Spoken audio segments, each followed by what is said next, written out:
No episódio de hoje da série O Cinema dos Trapalhões, Por Quem Fez e Por Quem Viu, nós vamos conversar com a atriz, modelo, musa e ícone pop dos anos 80 e 90, a atriz Gisele Fraga. Ela atuou no filme Xuxa e os Trapalhões em Um Mistério de Robin Hood. Esse filme foi lançado no mesmo ano que Zacarias faleceu. Gisele relembra emocionada a sua participação nesse filme. Confira.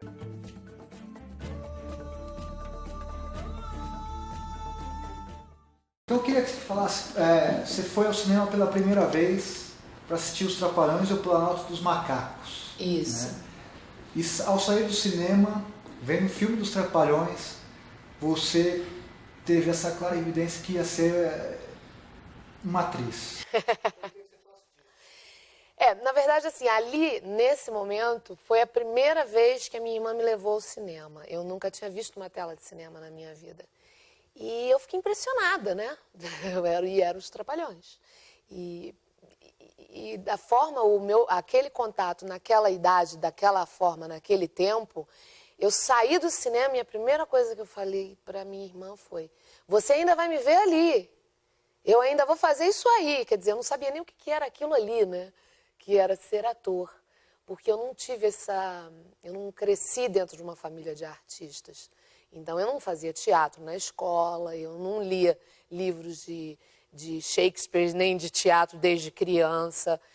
Foi realmente meu primeiro contato com o cinema. E fiquei encantada. E foi com os Trapalhões, no Planalto dos Macacos, e que eu me diverti muito. E você, antes, já era fã, assistia na televisão, e depois do Planalto dos Macacos, você continuou assistindo o filme dos Trapalhões no cinema? Continuou acompanhando eles como uma fã? Eu continuei acompanhando muito que eles tinham os Trapalhões na TV, né? Eles apareciam muito na TV depois, né? Não sei se foi na sequência na mesma época. Eu me lembro de assistir muitos Trapalhões na TV. E nesse período eu era uma menininha ainda, né? Eu era uma criança. Seguiu-se ainda alguns anos até que eu comecei realmente a acompanhar mais essa coisa artística, de querer ser uma artista. Então eu tive contato, eu virei tiete, eu acompanhei grupos artísticos de música, eu ficava nas portas das rádios, das TVs, nos shows, mas eu só vim mesmo ter contato novamente com os Trapalhões, aí eu já era mais velha, eu já estava com 16 para 17 anos de idade, que eu já era figurante. E eu fiquei sabendo, eles faziam shows, além dos Trapalhões na TV, eles faziam shows pelas redondezas do Rio de Janeiro. E eu participei de alguns desses shows como figurante mesmo. A gente subia no palco e passava atrás, fazia uma brincadeira, uma palhaçada. Para eles fazerem o show deles, eles usavam outros personagens e eu participei de alguns desses shows. Que eu queria que você comentasse, porque é uma faceta pouco conhecida da sua trajetória, né? Como que foi, em que circunstância aconteceu esse convite para trabalhar nesses shows? Eles faziam muitos shows em circos, né? Na periferia. Exatamente. Eu tinha um amigo na época chamado Hervé Pereira, e como eu tinha sido uma das garotas do Fantástico, ele tinha todos esses acessos. Então, para poder arrumar trabalho para eu trabalhar, ele vendia a Gisele Fraga. Então, eu tenho a Gisele Fraga. Nós desfilávamos muito de biquíni, né, de maiô. Então, subia no palco de maiô e de biquíni. Sempre tem uma mulher bonita, né? Nas palhaçadas e nas piadas sempre tem uma mulher bonita, graças a Deus. E eu participava, e o contato veio por este empresário, na época, porque ele conhecia muita gente dentro da Globo e os empresários dos próprios Trapalhões, o RA, o pessoal dos Trapalhões. Ele que me colocou em conexão com eles. E depois dali foram muitos trabalhos que eu vinha realizar na minha vida. Primeiro como modelo, né? Eu fiz muitas campanhas publicitárias, depois do Garota do Fantástico. Eu viajei o Brasil inteiro desfilando por todos os estados, por interior, pelas principais capitais do país. E na sequência também eu trabalhei com os Trapalhões também quando veio os Trapalhões sem ser, acho até que já estava sem o Zacarias também. Ele tinha o seriado, eu fiz uma Dona Sula, que era o seriado, eles tinham nos sábados, eles tinham os Trapalhões, acho que passava aos sábados. Então, eu também participei desse seriado dele. E participações em quadros dessas coisas. Eu sempre fazia, às vezes, uma enfermeira, uma secretária, eu sempre fiz parte da vida deles. Eu queria poder ter registrado tudo isso de uma forma que eu tivesse até como mostrar, mas naquela época a gente não era muito de andar com máquina fotográfica, né? Isso tudo faz muito tempo. Hoje em dia, né, o mundo digital é tudo tão... Vamos fazer uma selfie? Ah, peraí, vamos registrar aqui, não bate aqui. E é engraçado que, tendo tido a oportunidade de fazer Xuxa os Trapalhões no Mistério de Robin Hood, foi, assim, uma grande honra para mim, inclusive. Eu fui convidada pelo Alvarenga e eu fiz teste também para participar. E ele me chamou para conversar e decidiu. E falou, não, Gisele, você que vai ser a Greta Starr. E quando ele me falou a Greta Starr, eu falei, gente, que tudo, né? Que já tem um nome de estrela, porque o meu autógrafo, desde novinha, sempre foi colocar uma estrelinha no I da Gisele. Então, eu achei o máximo, eu achei aquilo maravilhoso. E esse foi um dos meus primeiros longas que eu rodei. Eu rodei esse, logo na sequência veio a Atração Selvagem, depois veio Puri Juice, depois veio... Eu fiz uma participação num outro filme que eu nem me lembro o nome, porque eu era a Garota 3. Eu não tinha nem nome de personagem, era uma figuração, na verdade, mas também no cinema. E junto desse trabalho era sempre o meu trabalho de modelo, o meu trabalho como atriz, o meu trabalho como locutora, o meu trabalho como apresentadora. Então era como se fosse uma multimídia. E é assim como vem sendo esses anos todos. Isso já faz muitos anos. Já são muitos e muitos anos. E como que você compôs a sua personagem, a Greta Starr? Quais foram as diretrizes que o Alvarenga, ou enfim, os produtores te passaram para você desempenhar esse trabalho em Xuxa e os Trapalhões do Mistério de Robin Hood? Ela era uma pin-up, né? Então, a composição que eu me baseei na época foi observar as pin-ups. Eu já adorava ir para o circo. Outra coisa engraçada da minha vida é que quando eu era muito pequenininha, isso era acho que 5 anos de idade, eu estava num clube com a minha família e num determinado momento eu desapareci da mesa. Então, uma criança de 5 anos de idade fugir, sumir da família, no meio de mais de 1.500 pessoas, dá um pouco de pânico, né? Então, todo mundo começou a procurar por mim e depois de muito tempo foram me achar. E aonde é que eu estava? No palco, junto com o palhaço Carequinha. Então, assim, eu não podia ver um palhaço, que eu morria de rir. Eu sempre fui uma pessoa que eu adoro assistir comédia. Eu tenho um riso solto, eu rio de qualquer coisa. E, às vezes, piadas bobas, eu caio na gargalhada, eu choro de rir. E eu via os Trapalhões, eu não via maldade no que eles pregavam. Eles, para mim, eu via que eles, pelo contrário, eles nutriam a bondade nas crianças. Eles, fazendo palhaçada, eles ensinavam as crianças a serem crianças boas, a não fazerem o mal, a não praticarem o mal, a você ajudar o próximo. Eu via sempre isso neles, na união deles. E a minha preparação para a Greta foi assistir as pin-ups. E andar empinada, que o Alvarenga sempre pedia para eu andar empinada. E o próprio figurino também ajudava, né? E as palhaçadas que o Mussum e o Dedé viviam fazendo comigo nos bastidores eram hilárias. Eu morria de rir quando eu tinha que filmar com eles. Já quando eu tinha que estar perto da Xuxa, eu ficava mais tensa, né? Porque a Xuxa era a Xuxa, né?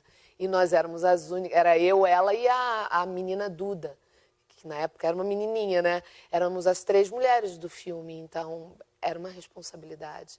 Então, mas aí quando eu chegava perto da Xuxa, eu já ficava assim, ai, será que ela está gostando do meu trabalho? Será que o Renato está gostando do meu trabalho? Porque, assim, do Dedé e do Mussum, eu tinha certeza que ele estava adorando, porque a gente se divertia muito nas filmagens. E o Alvarenga também foi um fofo comigo. E o fato da lona, o circo, o ambiente... E a gente passava dias e dias ali. E era como se estivéssemos mesmo num circo. Então, eu me sentia a própria musa do circo. Então, se em alguns momentos a Greta tinha que ser um pouco metida, era para poder fazer o contraponto da bondade da personagem da Xuxa, que era a princesa, no caso, né? Tipo, a musa do Robin Hood. E a Greta queria também conquistar o Robin Hood. E, no entanto, eu tinha que humilhar o Mussum e o Dedé. E aquilo para mim era muito difícil, porque eu adorava aqueles dois. E então ali já tinha, né? Já dava para ver que eu fazia uma pessoa metida e que era um contraponto assim muito grande da minha pessoa. Porque eu não tenho isso no meu coração, eu não gosto de ser arrogante ou de maltratar pessoas. Eu sou uma pessoa que eu tenho uma personalidade muito forte, sou muito exigente comigo mesma, e às vezes acabo sendo mais exigente até mesmo com os outros, mais comigo do que com os outros até. E automaticamente acabo sendo com os outros também, porque sou muito comigo mesma. Sempre fui uma pessoa muito profissional, e quando me dão um desafio, eu tento fazer da melhor forma possível. E o que me faz lembrar muito nessa época, que me chama a atenção, eu era uma criança. E hoje em dia as crianças estão muito avançadas. Naquele período, imagina, a gente era criança mesmo, né? Hoje em dia as crianças aí estão adultos formados, né? Principalmente pela própria internet e por tudo que eles têm acesso, né? Você falou da Lona do Circo, né? Eu queria que você falasse como que era trabalhar na RA Produções, né? Porque o Renato, ele tinha uma visão muito avançada, inclusive para a época, né? O Mazzaropi montou o próprio estúdio, o Renato seguiu a mesma linha. E todo mundo que trabalhou ali na RA falam que era de um profissionalismo ímpar, assim, né? Você falou da lona que parecia mesmo uma lona de circo, que era um circo ali montado. Eu queria que você falasse qual que é a percepção que você teve assim de trabalhar lá e sentir o grau de profissionalismo que eles tinham, assim, tanto no acabamento do filme, da lona, quanto dos bichos. Era uma coisa diferente mesmo do que você já tinha vivenciado? Olha, da portaria à produção, a todos os envolvidos, inclusive as pessoas, os mais humildes, os que limpavam, o respeito que eles tinham pelo Renato. Porque eu acho que o Renato e a família dele foram os idealizadores daquilo tudo, né? E o respeito que eles tinham pelo quarteto, né? Pelos Trapalhões, por tudo que eles eram e que significavam por uma geração que está aí e significam até hoje, né? Foram, né, quantos anos eles estiveram no ar. Eles realmente merecem isso que vocês estão produzindo com muita honra e glória, né? Incrível que ainda não haviam produzido nem realizado algo nesse nível para homenageá-los, tanto com o livro quanto com essa série. E o respeito que eu via de todas as pessoas envolvidas era trabalho de equipe, em busca de resultados. Porque em todas as produções existem dificuldades. A parte financeira, a parte de execução, a parte de você juntar talentos, egos, tudo, né? Agora, as pessoas precisam ter o espírito de equipe. E quando você sente que existe esse espírito de equipe, é onde você alcança sucesso. E eles tinham isso. Quando se juntava todos ali, obtinha-se sucesso. Então, a imprensa sempre estava lá presente para poder fazer backstage, existia uma divulgação grande na mídia, eu comecei a ser reconhecida como atriz de cinema, que foi um dos meus primeiros trabalhos. Eu comecei a ser chamada para mais testes para outras obras. Depois eu vinha trabalhar com o Chico Anísio também, eu vinha trabalhar também no Zorra Total, por questões de ter um time para comédia. E é muito engraçado, porque esse time ele existe em mim, mas eu até parei um pouco de aproveitar dessa minha coisa engraçada que eu tenho no meu coração. Eu parei com comédia no teatro. Meu último trabalho em comédia se chamou Jeitinho Brasileiro. Mas o resultado disso que eu estava falando sobre a equipe trabalhar e obter o sucesso, eu acho que era isso que o Renato conseguia com o RA Studios. Então, quando existia um orgulho de você ir trabalhar lá. E muitas outras produções foram executadas lá. Eu acho que ele locava o local para vários outros filmes e outras coisas. Porque naquela época ainda não existia o Projac. O Projac veio bem depois. Né? E esse filme, apesar de... O Zacarias morreu em 1990. Esse filme foi em 94. Passaram-se O Projac estava começando. Passou um tempo até relativamente longo, assim. Mas como que foi sentir a ausência do Zacarias durante as filmagens desse filme? Eu tenho quase certeza que eles em si sentiam muito, né? Porque a gente só faltava... Eu sentia falta daquele risinho, sabe? Aquele que o Zacarias sempre fazia, né? Mas eu também sentia que o Dedé e o Mussum, eles se esforçavam para não haver aquela falta, né? E em contrapartida, o Renato dava para a Xuxa aquela glória toda, né? Que eles construíram uma coisa muito boa, né? Durante muito tempo, uma parceria muito bacana que ele fez com a Xuxa, de vários filmes, de fazer tantas crianças sonharem, né? Tantas, tantas e tantas. E eu senti falta pessoal porque eu acompanhei desde pequena, desde criança. E, obviamente, adoraria que ele estivesse presente numa obra tão digna. Mas Papai do Céu levou. No livro, e agora aqui você fala que eles brincavam muito com você durante as filmagens. Né? Você fala que eles brincavam muito, pegavam aquela questão de ser garoto fantástico e tal. E aqui você falou das piadas que eles faziam. Você pode contar pra gente alguma dessas piadas? Elas são publicáveis? Não, eles brincavam muito. Até tem na cena, o que eles falavam ali, que não estava nem no texto, tem no filme que ele fala, nós te amamos, nós te amamos. Não fala, tipo, porque eu tinha que tratá-los mal para que eles falassem aquilo para mim, né? Não me trate, tipo, não me rejeite, nós te amamos, nós te amamos. E eu não podia rir, porque eu tinha que fazer a malvada. Então, não a malvada, mas a metida, digamos assim. Era para fazer um contraponto da pessoa, a snob com a bondade da personagem da Xuxa. Então, era muito engraçado. Aí eu acabava rindo, aí a Alvarenga fala, Gisele, não ri. Aí, tipo, tinha coisas que eu tinha que... Nos erros eu não me lembro exatamente o que aconteceu, que eu tenho que me assustar com alguma coisa que eu estou vendo, e aí eu abro a boca porque eu me assusto com algo que eles estão fazendo, que eles cortam, se emendam ao contrário, num truque de mágica, e eles aparecem um com a cabeça de um lado, com o bumbum virado para o outro, com o braço aqui. Na hora que eu vejo aquilo, eu saio gritando. Então eu tenho que me assustar. Eu tinha uma piteira de cigarro, a piteira tinha que cair e eu saí correndo apavorada, gritando pelo circo, que eu me apavorei com aquilo que eu estava vendo. E na hora a piteira cai dentro do meu colã, né? Que era um colã amarelo, que, poxa, eu nem tenho ele mais para poder mostrar para vocês. Mas, então, assim, era muito engraçado. Eu me lembro que existia uma energia muito boa.